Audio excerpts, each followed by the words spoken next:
ఇప్పుడు bus stand అని చెప్పాలా? ఫైనలీ సీట్ దొరికిందండి. మీకు ఈ విషయం చెప్పి తీరాల్సిందే. వెనకున్న బాయ్స్ని ఇగ్నోర్ చేయండి. నాకు అప్పుడు చాలా సర్ప్రైజింగ్ అనిపిస్తుంది. నేను క్యాప్చర్ చేసేది ఒకటి, నేను చూపించేది ఒకటి, కానీ నాకు తెలియకుండా చుట్టూతో ఇన్ని జరుగుతాయా అని. పాప నేను ఏం తీస్తున్నాను, ఏదో యూజ్ చేస్తున్నాను చూస్తున్నారు అంతే. So keeping that A side, నా పక్కన మా మామగారు, పాప ఫోన్ పని చేయట్లేదమ్మా, ఏదో ఒకసారి చూస్తావా అంటే నేను ఏదో బేసిక్ ఫోన్ తీసి స్విచ్ ఆఫ్ చేసి ఆన్ చేసేద్దాం అనుకుంటే బామ్మగారు ఐఫోన్ 13 12 తీసారండి బయటికి. బామ్మగారు rocks, Sripriya shocks.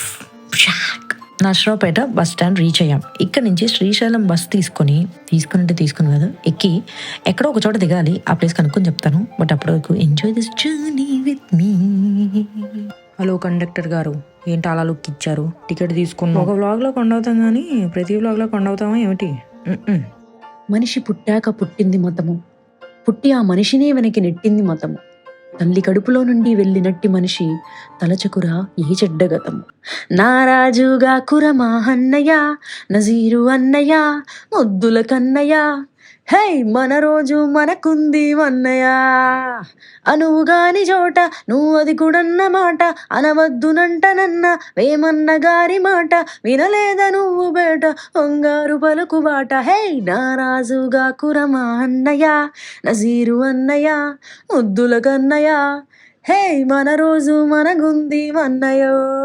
Just Monday కోసం వెయిట్ చేయడం అంతే.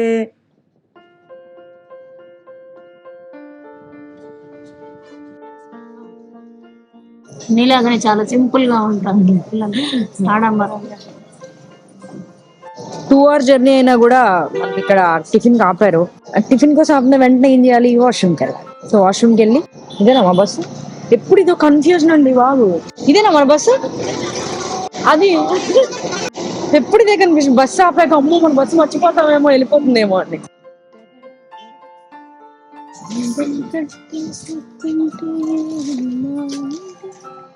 శ్రీశైలం బస్ ఎక్కి బాలా త్రిపుర సుందరి టెంపుల్కి వెళ్ళాలి అని చెప్తే ఒకచోట ఆపిస్తారు, అక్కడ దిగిపోండి. అప్పుడప్పుడు బార్గెన్ చేసినందుకు మన అమ్మ నాన్నని తిడతాం కానీ అండి, యాక్చువల్లీ తెలుసుకోవాలి మార్కెట్ ప్రైస్ ఎంతకి అడగాలి, ఎంతకి వెళ్ళాలని. ఎగ్జాక్ట్ ఆంటీ 250 రూపీస్కి మాట్లాడారు. 2 టెంపుల్స్ తీసుకెళ్లి రిటర్న్ మళ్ళీ సేమ్ ప్లేస్లో దించాలి అని. రేట్ కదా, మనమైతే నేనైతే 500-600 మినిమం ఇచ్చేదాన్ని మొహమాటంతో.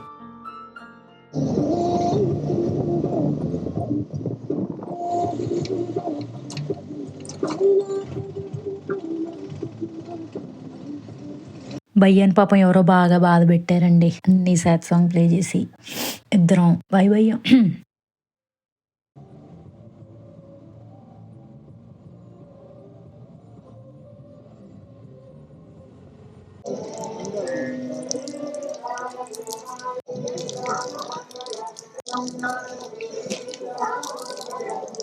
బాగానే ఉంటారా? రక్ష యజ్ఞం చేసేటప్పుడు మొక్కలు అయి పడిపోతుంది కదా అమ్మవారు. తెలీదు. రక్షయజ్ఞం తెలియదా? ఈశ్వరుడు కోపం వస్తుంది కదా సచీదేవిని అవమానించినప్పుడు. అప్పుడు ఆయన దహనం అయిపోతుంటే అవి పీసెస్ తీసి గిర్రా కొడతాడు. కొట్టినప్పుడు ఆ పీసెస్ అక్కడ అవే ఇప్పుడు మనకు శక్తిపీఠాలు. అందులో ఈ చిటికెన వెలిగి అమ్మవారిది.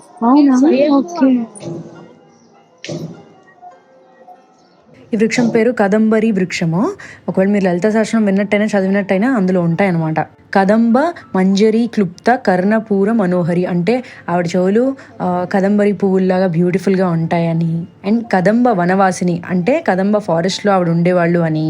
అండ్ కదంబ కుసుమ ప్రియ అంటే ఆవిడకి ఆ పువ్వులు, కదంబ వృక్షం పువ్వులు ఇష్టం అని చెప్పి మెన్షన్ చేసి ఉంటుంది. సో అందుకనే ఈ వృక్షం కింద పూజలు, దీపాలు వెలిగించి తర్వాత దర్శనానికి వెళ్తారనమాట.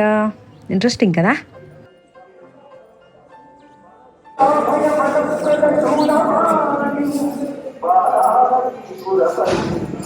అద్భుతమైన ప్రశాంతమైన దర్శనం జరిగిందండి. 20 minutes పట్టింది అంతే లైన్లో. అమ్మవారు ఎక్కడైతే ఉంటారో అది స్టెప్స్ డౌన్ దిగి వెళ్ళాలి. చాలా చిన్న క్లోజ్డ్ ప్లేస్లో ఉంటుంది. చాలా బాగా అనిపించింది అది.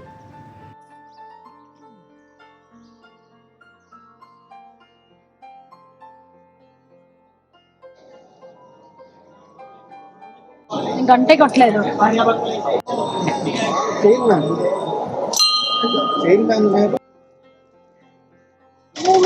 నేనేదో విజయవాడ వెళ్ళడం ఇదంతా ఒక నార్మల్ ఫన్ ట్రిప్ అవుతుందని అనుకున్నాను, కానీ it's becoming like a spiritual trip అండి. It's so good.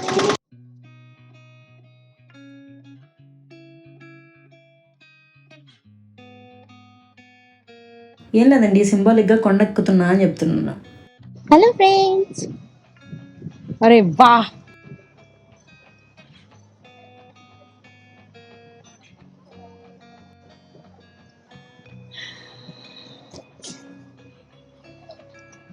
వ్యూ.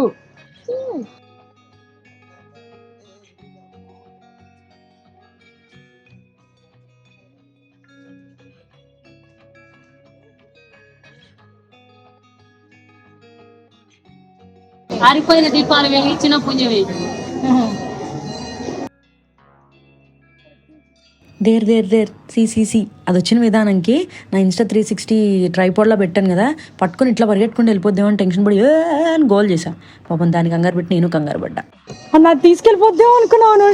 స్వామి కోపం రాజు బాబు పిల్ల తెలియదు. సారీ. పునర్దర్శన ప్రాప్తి వస్తు.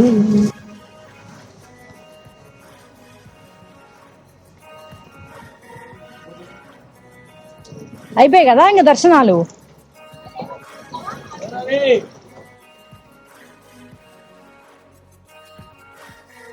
సో మాతో పాటు వచ్చిన మైథిలి ఆంటీకి టెంపుల్స్లో ఎక్కడెక్కడ ఏమేమి చూడాలి, ఎక్కడెక్కడ ఆగొచ్చు, ఎక్కడెక్కడ తినొచ్చు అన్ని ఫుల్ క్లారిటీ ఉంది. సో బ్రాహ్మణ భోజనశాల ఏదో ఉంటే అక్కడికి తీసుకొని వచ్చారు లంచ్కి. ఇక్కడ ఆల్మోస్ట్ 24/7 ఫుడ్ ప్రొవైడ్ చేస్తారు, ఫ్రీయే. మనం ఏమైనా ఇవ్వాలనుకుంటే ఇవ్వచ్చు అనమాట.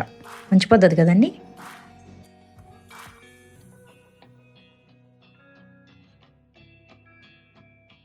అన్నదాత సుఖీ భవ. మంచి భోజనం, పప్పు, కాకరకాయ కూర విరిపోయింది. అంటే నేనేమో బయట హోటల్లో తిని బాగుంది అన్నట్టు రియాక్ట్ అయిపోతున్నా. మూసుకుని ఏది పడితే అది తినాలి కదా అన్నదానం అన్నట్టు. దానికి కూడా రియాక్షన్స్ ఇచ్చేస్తారా ఎదవ్వనండి నేను. చూడండి ఎంత బాగున్నావు. Big voice. హలో హలో, మీ పేరేంటి? మీరిద్దరు ఫ్రెండ్సా? గర్ల్ ఫ్రెండ్ బాయ్ ఫ్రెండా? ఎవరు మీరిద్దరు? వచ్చి పెద్దవాళ్ళు అడిగినట్టు అడిగాను కదా. మీకు ఏమవుతారు ఈయన? ఎక్కడ కలిసి చదువుకున్నారు? మీ గోత్రం ఏంటి? మీ పేరేంటి అని అడగలేదు ఇంకనయ్యా. Hello excuse me, I'm talking to you. ఇది వింటుంది కదా, నీకేమి తిండి మీద ధ్యాస, శ్వాస మీద ధ్యాస. ఏంది రెక్కలు తీస్తున్నావు? ఓ యోగాసనాలు చేస్తున్నావా నువ్వు?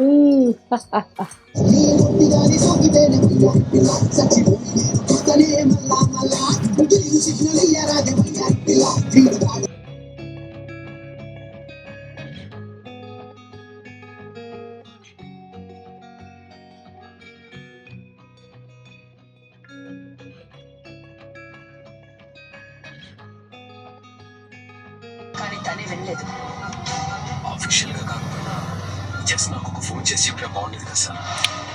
ఏదో పెద్ద కుట్ర జరుగుతుంది. అమ్మాయిలందరూ నాతో అగ్రీ చేస్తారండి. కేవలం ఫొటోస్ కోసం హెయిర్ లీవ్ చేస్తాం కానీ దాని తర్వాత ఒక్క నిమిషం కూడా బ్యాండ్ లేకుండా ముడి పెట్టుకోకుండా ఉండలేమండి. అది మా బలహీనత. ఎప్పుడైనా బోర్ కొట్టినా లేదా కాస్త నవ్వుకోవాలని అనిపించినా either RRR interviews or AIB podcast ఉంటాయి చూడండి, స్పెషల్ ఎస్ఆర్కే గారితోది. ఈ రెండు ఇస్తే చాలా మూడ్ సెట్.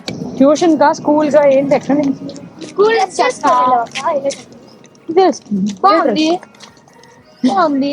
ఒక పాప ఏమో ఏంటి ఈ డ్రెస్ తీసుకెళ్ళావా అని, ఇంకో పాప ఏమో బాగుంది అని వాళ్ళే అన్ని ఒపీనియన్స్. నేనండి ఈ అమ్మాయికి సపోర్ట్ ఇస్తే ఏందమ్మా నువ్వు నాకు సపోర్ట్ ఇచ్చినా? సరే సరే సరే, స్కూల్ కూడా ఇక్కడ వద్దులే, మనం ఆడుకుందాం మళ్ళీ. మీరందరు ఇటా వస్తుంటే 5 స్కూల్ పిల్లలు వచ్చి నా దగ్గర ముచ్చట పెడుతున్నారు. ఏ టింకో, అయ్యో భయం లేదంటే నాకు. అయ్యో మా ఇంట్లో 2 కుక్కలు ఉంటాయి. Thank you. రే పొట్టోడా పోరా.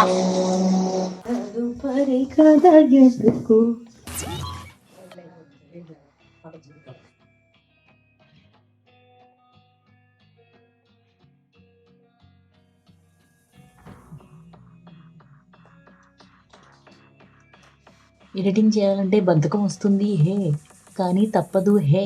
డోపమైన్ ఎఫెక్టో ఏం ఎఫెక్టో ఎలా ఎఫెక్టో అలా పనిచేస్తుంటే మధ్య మధ్యలో మొబైల్ తీసి చూస్తా ఫర్ నో రీజన్. దొండకాయకి నాకు ఏదో దూరపు సంబంధమే ఉందండి. నా ఫస్ట్ మీల్ ఇస్సాపాలెంలో దొండకాయ కూర, my last meal in Issapalem again దొండకాయ.